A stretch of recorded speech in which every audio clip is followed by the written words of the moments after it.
as Tomas pointed out, that he and I collaborated curating this exhibit at the Roundhouse in the Governor's Gallery. If you haven't seen it yet, it will be up until May the 4th, but you should go see it. I think it's a marvelous space for the exhibit. I'm really pleased with it. I want to thank Mary Scully and her people who hung that exhibit and did a marvelous job on it.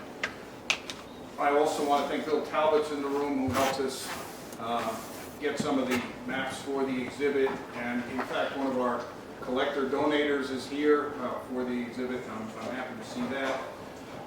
Tomas has just left the room, I think out of almost cowardice, because I knew I was going to tell him he should be up here with me doing this since we did it together. But he said no, so I'm doing it by myself. But realized that the exhibit is a joint effort by a lot of people. There are 29 maps in the exhibit. Tomas, I just said you should be up here doing this.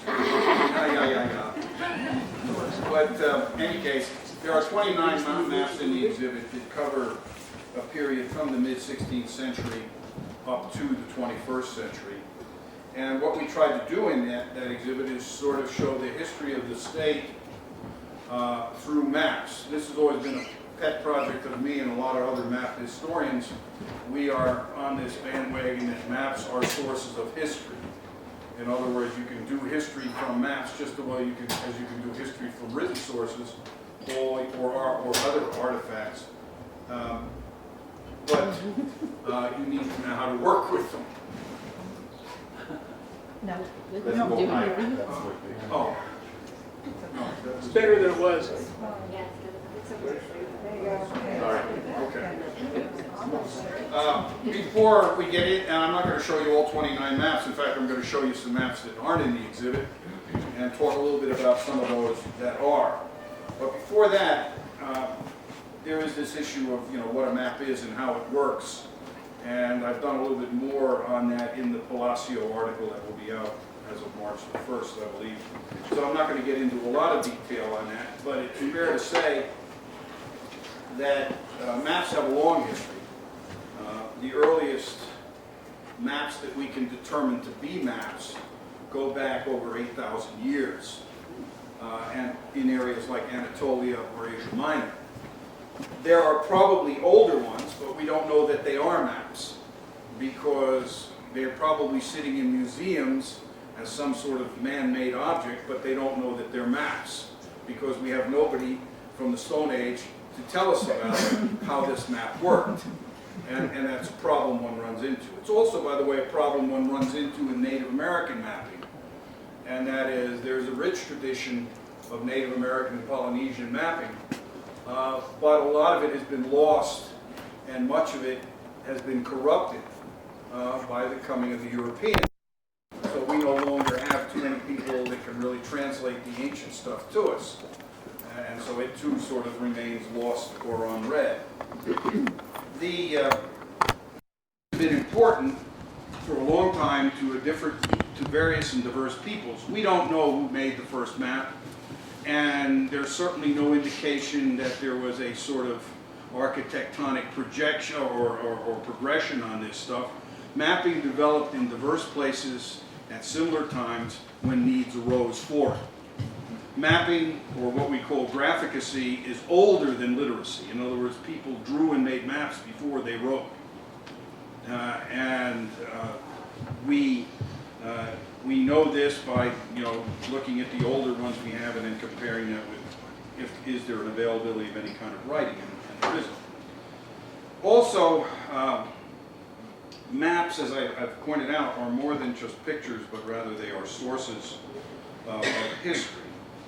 They illustrate history as well, and then they also help us to teach it. Judy, let's okay, this is a map I began with. This is one of Tomas's favorite maps, and it's one we decided to start the exhibit with. This is done by Alain Mallet in 1684. And you may ask, where is New Mexico? Well, New Mexico is somewhere in the third orbit on that planet around the sun. And we thought it was a sort of good place to begin. But what's interesting about this map is that Mallet himself was a soldier engineer. He was the master of mathematics for King Louis XIV of France. And so he's a fairly learned individual. And if you translate the German up top of this thing, it actually says that it is a description of the universe according to Copernican thought. And this map not only shows the influence of Copernicus on thought at the time, but also Galileo and Kepler as well. Next, please. From my hometown, by the way. Ooh, Johannes Kepler. Yep. Yeah. I went to a Kepler high school. This is actually the earliest map in the exhibit, and it's by Girolamo Russelli, and it was published in 1564, as it says, in Venice. What's interesting about this map is that it shows us almost nothing about New Mexico, except that Cibola is pointed out to us, but it is pointed out only as a sort of vapor, that is the so-called 7 cities.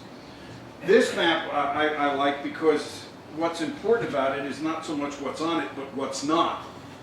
And that is, there's lots of white space.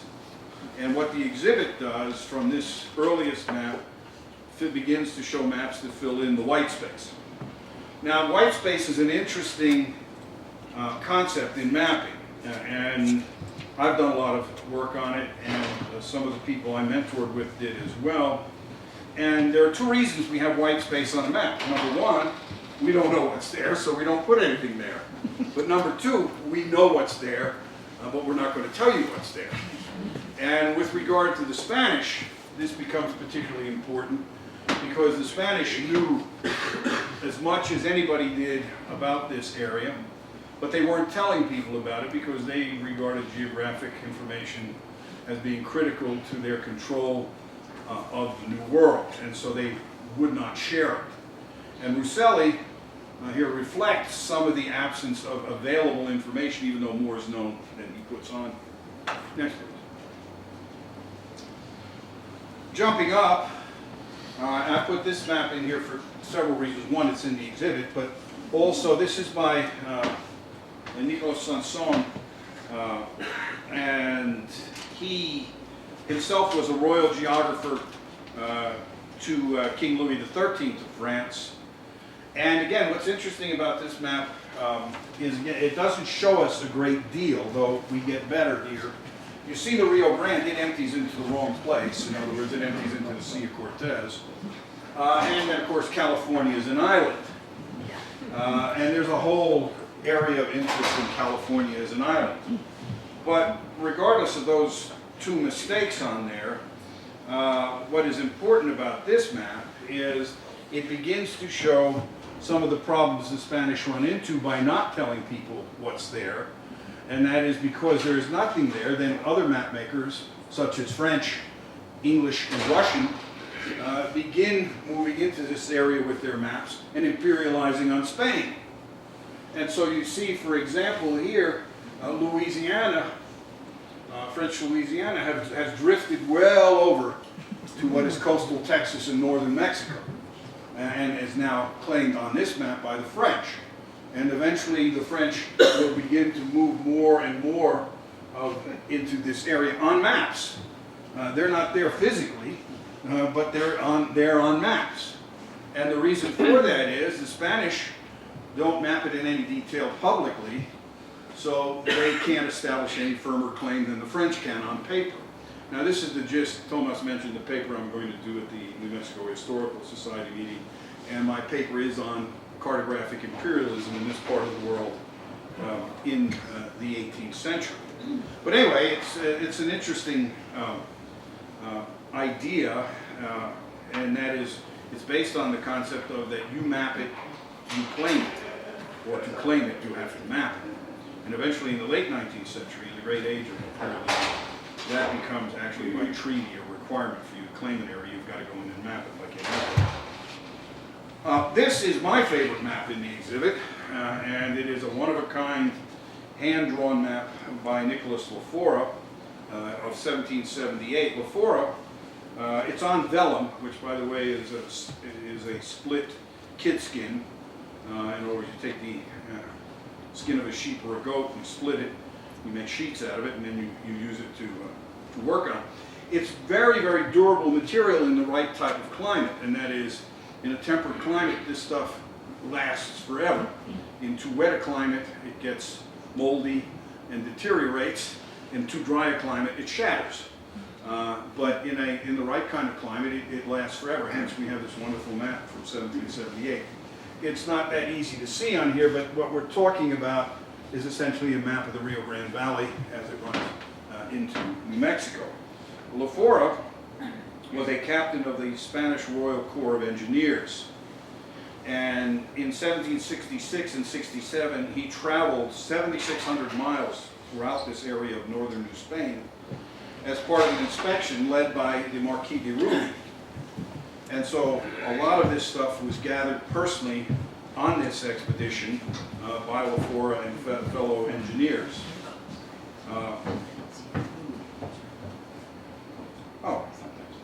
Sometimes. I can't see these things, so I don't like but the importance here is that this is the kind of stuff the Spanish did know and were collecting. Now, the Royal Engineers were formed in the early part of the 18th century once the Bourbon dynasty took over in Spain. And it was part of the great Bourbon reforms. And they began to really worry about this imperialism on paper that was taking place in the north. So they sent these vast expeditions up to various parts. And each expedition, when it came back, had to file a detailed report with maps. And these were then all collected in Mexico City and then eventually moved on to Sevilla in Spain, where the great maps in Sevilla were updated consistently with more and more detail. Now, with the engineers, though, comes an interesting phenomenon, and that is they are scientists. So they map only what they can see and what they can measure. If you can't see it, you can't measure it, it doesn't go on a map. Hearsay information collected from locals or from legends disappears. And what that means is that Indian information, which prior to this time has been very, very important, begins to disappear from maps. And because the Indians are inaccurate by the standards of the engineers and the scientists. It's not that they don't know what's going on, but their concept of far is different than a scientist's concept of far. And it's measured differently. But it's also a way that the Spanish begin more and more to eliminate the Indian claims. And that is, once you take away the Indian presence on the map, it becomes Spanish. And as a result, the Indians are slowly but surely being removed, not only from their lands, but claims there too. And so it's a very interesting process that's going on. The heritage of the Spanish engineers carries over to the Mexicans and eventually to the Americans, to the U.S. Corps of Topographical Engineers.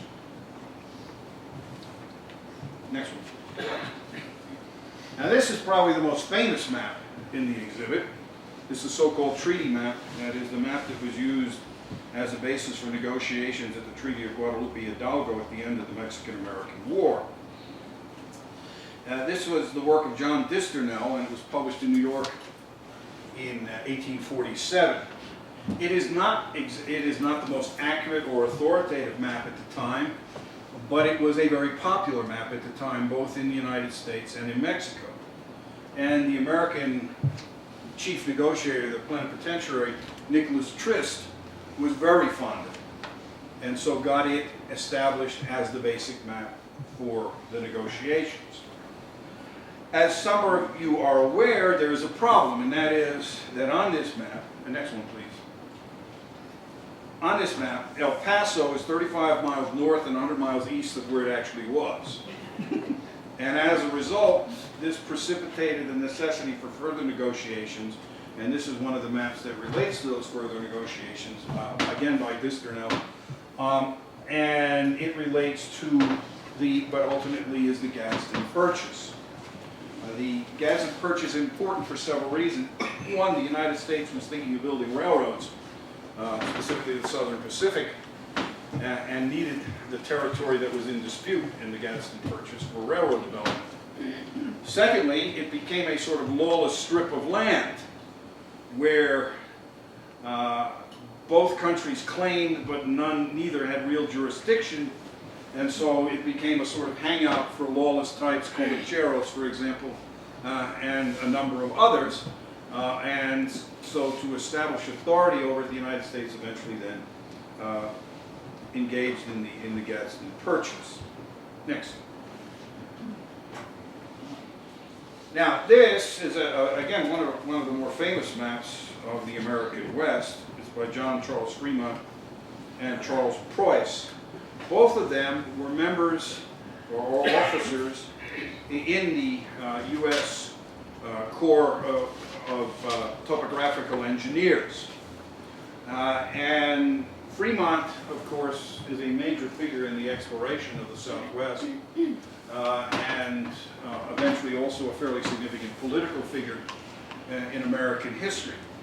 Preuss was a German immigrant and an engineer and also an artist of some renown, and the two of them then collaborated to make a series of maps, including this one. Now, New Mexico is located over here on this side.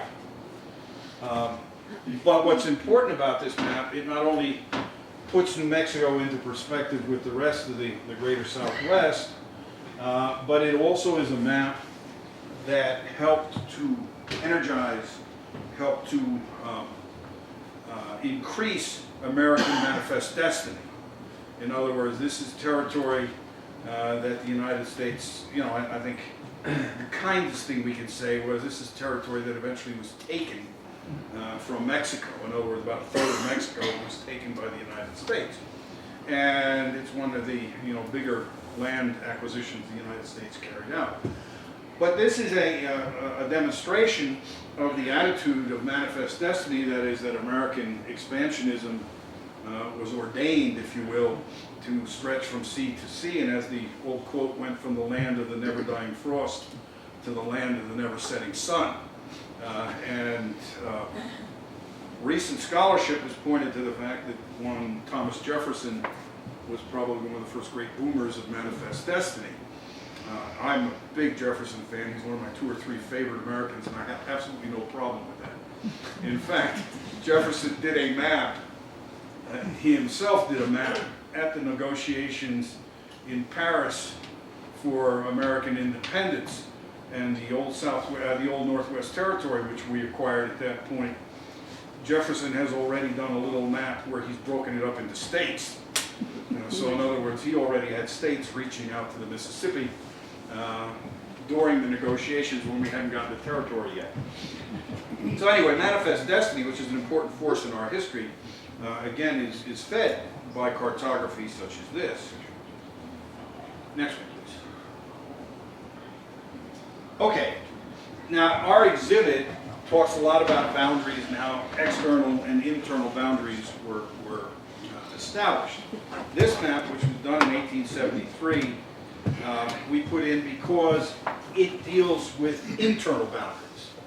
And if you take a close look at this map, you'll see the formation of counties that are taking place.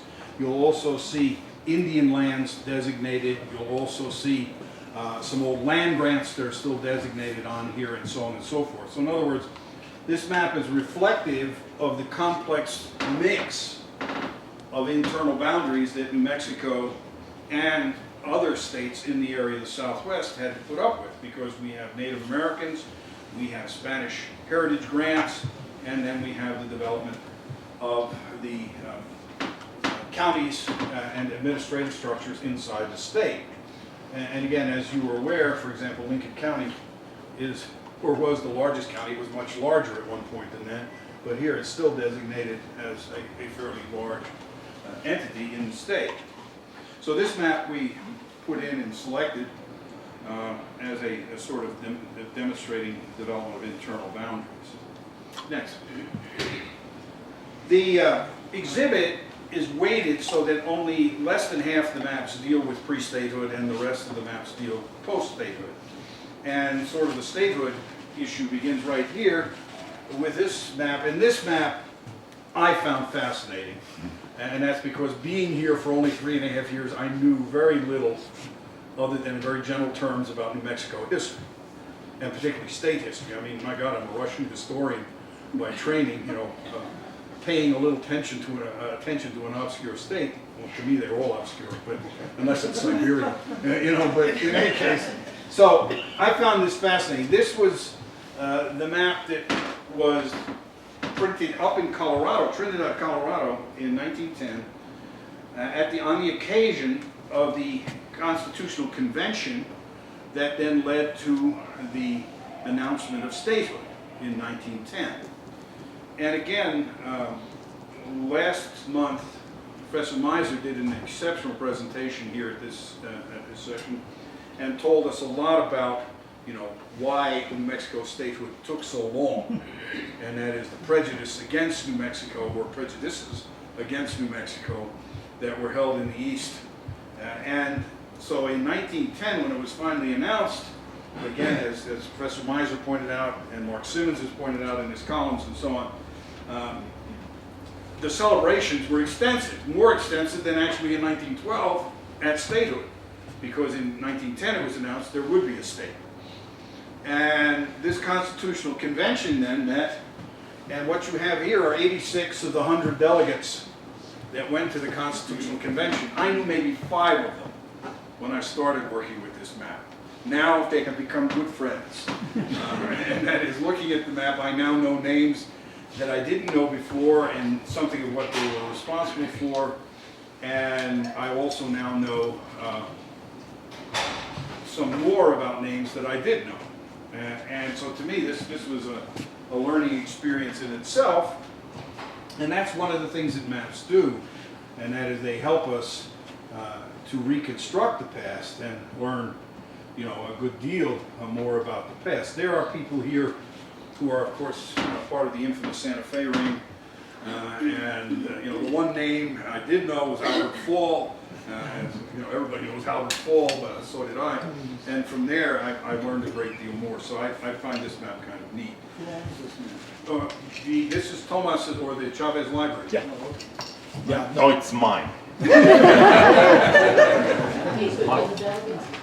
86 of the 100. And I'm not sure why the other 14 didn't appear. I suspect because there weren't pictures of them. You know, I suspect that's what, you know, in history, you always take the simple solution first. You know, it's Occam's razor. You know, don't get overcomplicated. You know, Judy and I had an artist friend, Clementine Hunter. Some of you may know her. She was called the Black Grandma Moses. She lived to be about 102. And she had this one painting of a bunch of angels. She's a black primitive artist, or naive artist. And a flock of angels in the air. And one of them was blue. The rest are all white. They're all black angels, but dressed in blue and white. And we had an exhibit for her in Dallas. And the art critic for the Dallas Morning News, very learned woman, wrote this story and centered on this one painting and centered on this one blue angel. And went into this big abstract explanation of why the angel was blue. I know why the angel was blue because I asked the artist. And she said, I ran out of white paint. Right. So therefore, you know, let's not overcomplicate it. My theory here is that they just didn't have pictures of some of these guys, particularly since they came from fairly rural areas, some of them of Hispanic background, and so on and so forth. But anyway, it's a fantastic map, and really, as I said, for me, it was a learning experience. Next, please. All right, this is the sort of central map in the exhibit, because this is the map that showed New Mexico in 1912. This is the state. This is the map at the birth of the state. It's got your external boundaries, your internal boundaries. By the way, it's a poor slide. The color here went wild on me when I was putting it together. It is not yellow. It is actually different colors of green and so on and so forth. But it was, when we opened the exhibit, the first person I ran into at the exhibit was a judge here from New Mexico, and he was standing by Union County looking at it. And when we put this exhibit together, I said, now all the profundity we want to show in this exhibit will give way, because people, for the most part, will go to these maps and say, oh, this is where this is and this is where I'm from. And that's just traditional at map exhibits. Well, he was there looking at Union County. I didn't know much about Union County, so I got a quick lesson on the history of Union County. But this is, in fact, a capsule picture of the state in 1912. Next, please. Now, one of the most important industries in New Mexico, as we all know, is tourism. And those of us that live here in Santa Fe sometimes are thankful for the colder winter months when the tourists stay away a little. You get parking spaces, and you can sit down at restaurants and so on and so forth. Of course, then we want it back to help the economy. Well, we looked at all kinds of maps to demonstrate tourism, and one of the ones we picked was this one, which is a product of the Santa Fe Railroad, and it is a product that shows the Indian Detours program that Santa Fe was pushing to get people to come out this way, and that is they bring you out on the railroad, and then they have these buses, and they take you around the state from the railroad junctions. And this is then a fairly decent example of a tourist map from this period of time. What's nice about it is you can see it's oriented toward tourism. Lots of Indians on this map, lots of wild creatures. There's a hairy mammoth somewhere on this map. Right here, here's a hairy mammoth. Cowboys are on this map. There are also, shall we say, period biases in maps like this. There was one in our collection down in Texas, roughly from this period of time. Not a Santa Fe Railroad map, but a tourist map, and the portrayals of Indians and Mexicans were just not, shall we say, not even near politically correct. They were rather derogatory. This one isn't so bad. You've got a sort of Bandito figure riding across Texas, but yeah, that's Texas, you know. But again, if you look at the iconography on this map, you can see to what purpose it was supposed to be put. You can also get an idea of some of the attitudes that were prevalent at the time in the 1930s. There are all kinds of things on here that are interesting. I love the teepees. I'm always fascinated when we go by tourist traps and you see teepees in the Southwest. But so again, this was our sort of statement on tourism. Next one, please. This is next to the 1778 map, my favorite map in the exhibit, and it is a rail runner map. And again, when I told people I was going to retire to New Mexico and into Santa Fe and that, they said, oh yeah, you're going to have this great new interurban railway, the rail runner, and it's going to run up the spine of the state and connect, the major areas. And sure enough, when we got here, it did, right? And it is in the exhibit for a number of reasons. One, I like it, but more importantly, it points to the progressive nature of New Mexico. In other words, all over the country, people are talking about building railroads like this to eliminate stresses on the highway, to eliminate pollution. And we are all aware of what a wonderful road I-25 is between Albuquerque and Santa Fe, and that it is one of the most dangerous strips of highway in the state. And one of the reasons is there are a lot of people riding that road. There are a lot of crazy people riding that road. Now, if we can get them onto trains to go up and down, it'll make us all a lot happier. But the rail runner is a sort of statement, I think, of the futuristic outlook that New Mexico has. And New Mexico in the 20th century has had a strong relationship with science and technology, and again, that's one of the reasons we put this map into the exhibit. I have far greater hope for the rail runner than I do for the spaceport. The spaceport, I think, is going to become a Disneyland for rich people, getting their kicks whereas I think the rail runner is actually going to help the state and help people in the state. So that's our rail runner map. Now, I want to conclude with 3 maps that are not in the exhibit, but I like, and I think they tell us something more about New Mexico. At the next one. Okay. Now, this map appeared in New Mexico magazine maybe 6 months ago. In the back of the magazine, where they have the columns on one of our 50 is missing. You know, where people just don't think New Mexicans are part of the country. And I point out to you that carries over from statehood. I mean, you know, that's part of the bias and prejudice that puts statehood off. You know, it's just not possible, right? Well, this is what I think we all think New Mexico really is, right? That's why I captioned it, one of our 50 has been found, right? One of the things, I spent 35 years, Judy and I spent 35 years in Texas, at the University of Texas. And one of the things I started was a collection of Texas postcard maps. And that is to collect every postcard that has some part of Texas on it. And I now have in excess of 400 of them. And about 100 of them, a quarter of them, are this kind of stuff, where Texas has aggrandized itself at the expense of the United States. This is the only one I've ever found of New Mexico. And it's not a postcard map, it appeared in a magazine. Now, other states do the same thing with greater frequency. Alaska, for example, as one might expect, and they usually also, you know, put the hex on Texas when they're doing it, you know, and so on. New York, as could be expected, California, as could be expected, but even Alabama has one of these, you know, where it has expanded, you know. But this is the first one I saw, and I thought this was really neat, so I thought you needed to see. Next. Then again, we have yet another aspect of New Mexico that, you know, we are sort of interested in and proud of, I guess. Judy and I make a regular pilgrimage each year down to the festival in Roswell.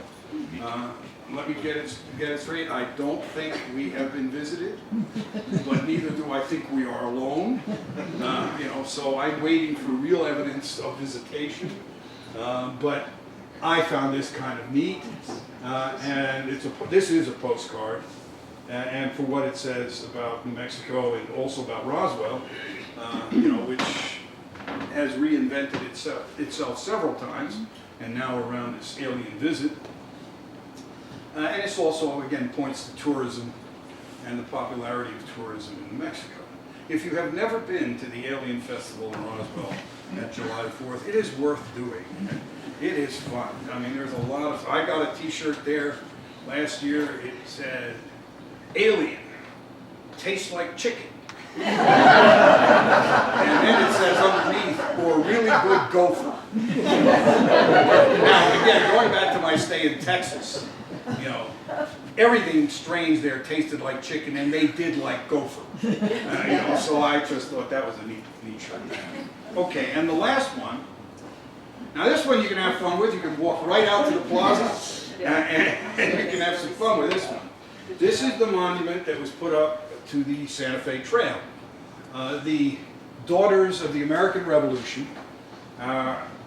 in the states that were covered by the Santa Fe Trail got together and said everybody should have a monument to the Santa Fe Trail where it passes through the major part of your state. And since it ended here in Santa Fe, this is the monument that was created. I found, this was pointed out to me by Mark Simmons, the historian Mark Simmons, and then he did write a column about it too, about 2 years ago. There are lots of problems with this, and you know, if you're into critiquing maps, it's wonderful. First of all, the trail itself, which sort of comes in here, is rather vague, and that's because I don't think the old daughters knew exactly where it was. They also, you know, put it up at the centennial of statehood, which they listed as 1910, which isn't, it's 1912, but that's okay too. But the best part, and I'm not sure you can see it here, there is a configuration of Colorado, Kansas, and Oklahoma up here that God knows where it came from. You know, and it's just fun. I mean, and when he told me about this, and when I I went out there right away and I just laughed. I just absolutely laughed. You know, before we went to Texas, we spent some time in Virginia where the daughters were very prevalent, and I had some very fond memories of discussions with daughters of the American Revolution, since I'm first generation American. You know, I'm impressed by people who have been here a long time, you know, and but when I saw this, I just thought it was really neat. So you can have some fun with this if you want, and it's also part of our history told in maps. Thank you very much. And if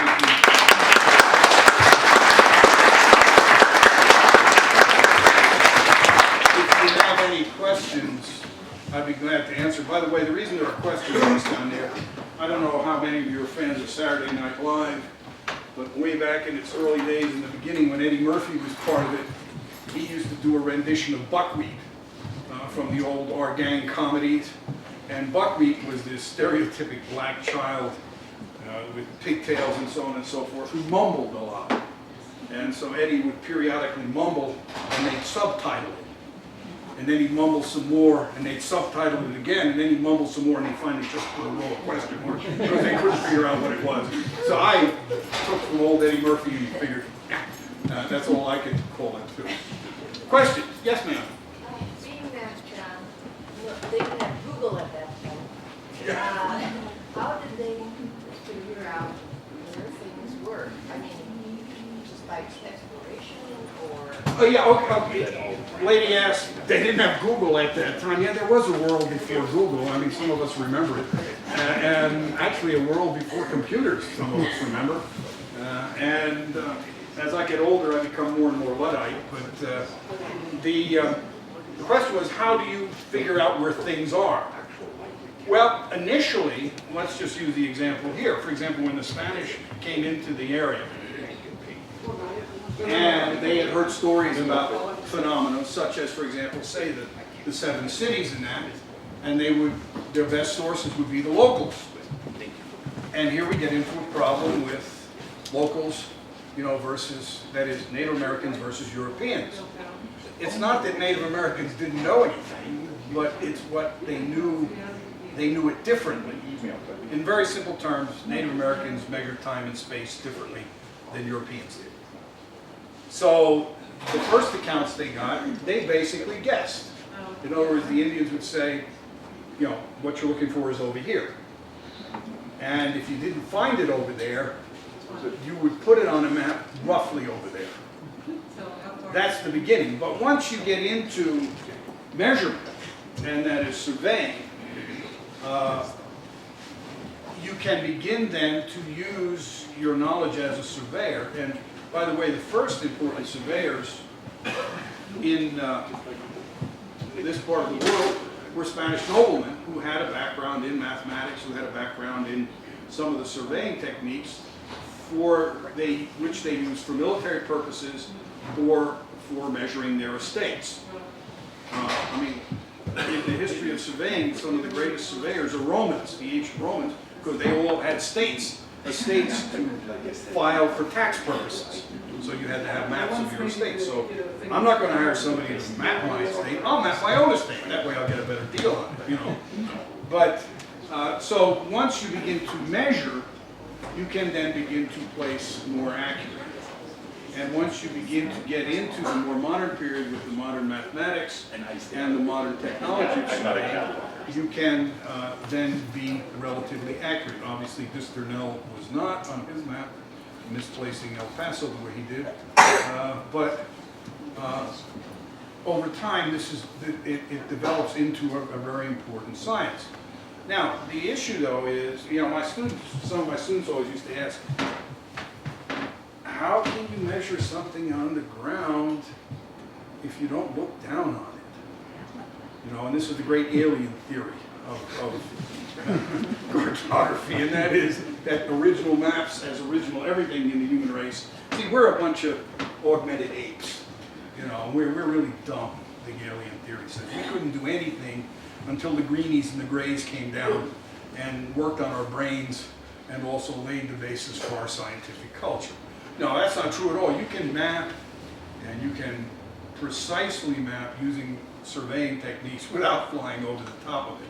And in fact, satellite imagery is no better than surveying imagery. Most satellite imagery has to be corrected. Aerial photography used to have to be corrected. So a good surveyor or a good surveying tradition can get you accuracy on maps. Question? Yes, sir. In the same vein, the two earliest maps you showed, one, they had scales on them Right. in the margins, and one actually showed longitude. Right. How is that? I mean, what are the scales Jude, refer can to? we go to those, one of those first ones? I wasn't. I'm not gonna get out, I'm just gonna go. Oh, okay. This, by the way, is my wife Judy, who is my technician. Hello. We Right sometimes. there. No, Yeah. okay, wait, I'll come back. Okay.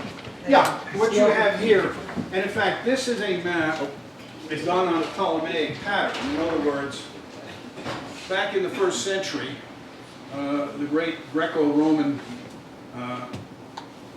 scientist, Claudius Ptolemy. Claudius Ptolemy was a Roman citizen of Greek origin who lived in Egypt at the Great Library of Alexandria. And Ptolemy is considered the father of modern geography because Ptolemy wrote 2 books of great importance. One was a cosmography, which actually was very famous for a long time, but the problem was it put the Earth as the center of the universe, of things, you know. Now, obviously, this went for a long time because the Catholic Church liked that idea, because it goes along with a literal interpretation of Genesis. They figured, you know, where man was put, man was the center of all things, had to be the center of the universe. But the other book that Ptolemy wrote was a book on geography.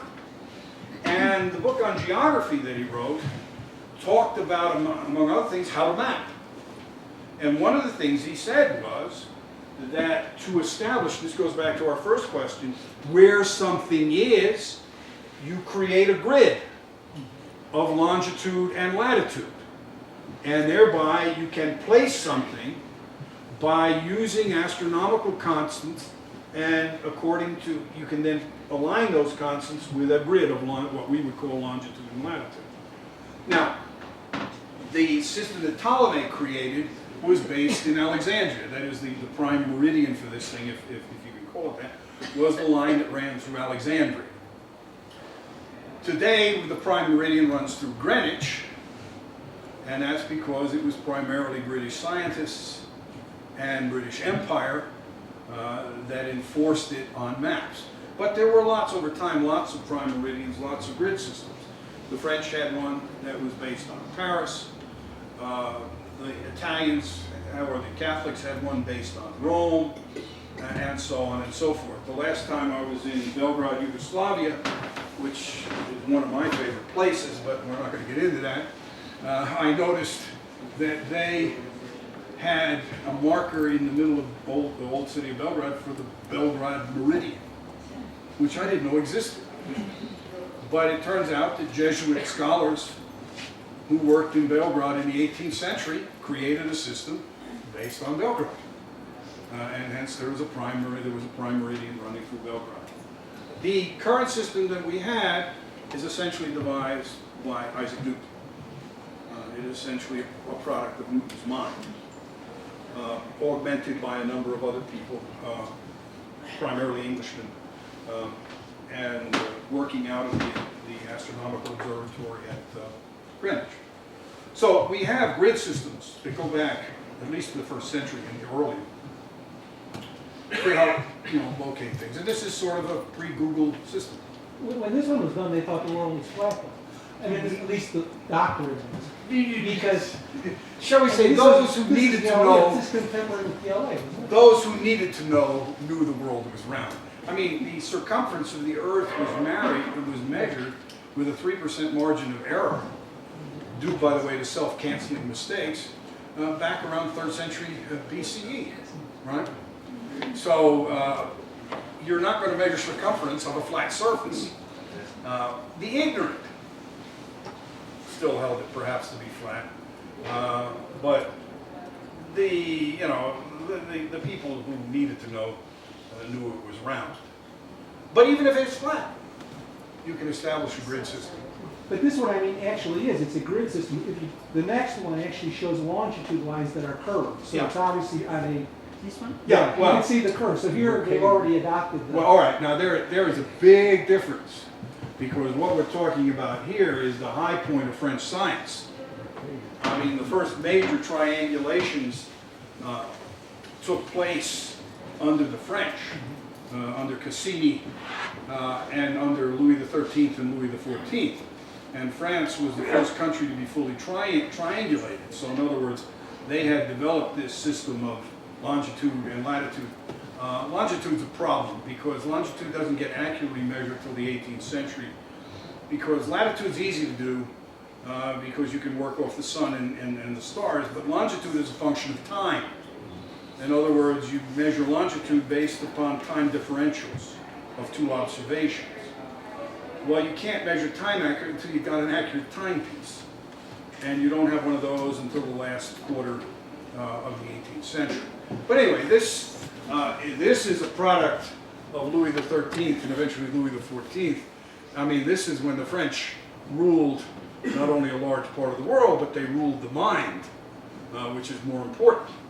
And one of the things you have to realize is that the map trade follows empire. So this is the high point of the French Empire at this point, under Louis XIV. We're coming on to Louis XIV.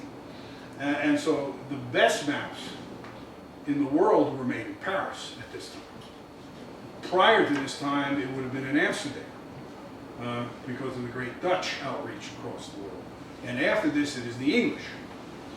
And after the English, it is the lowly American. Rand McNally dominates the world, right? But here you're talking already a fairly advanced system. And you're here beginning to measure off of the Paris meridian already. Now, with regard to scales, do go back. No, there's no scale on here. No, That's the first one. no, that's an astronomical scale.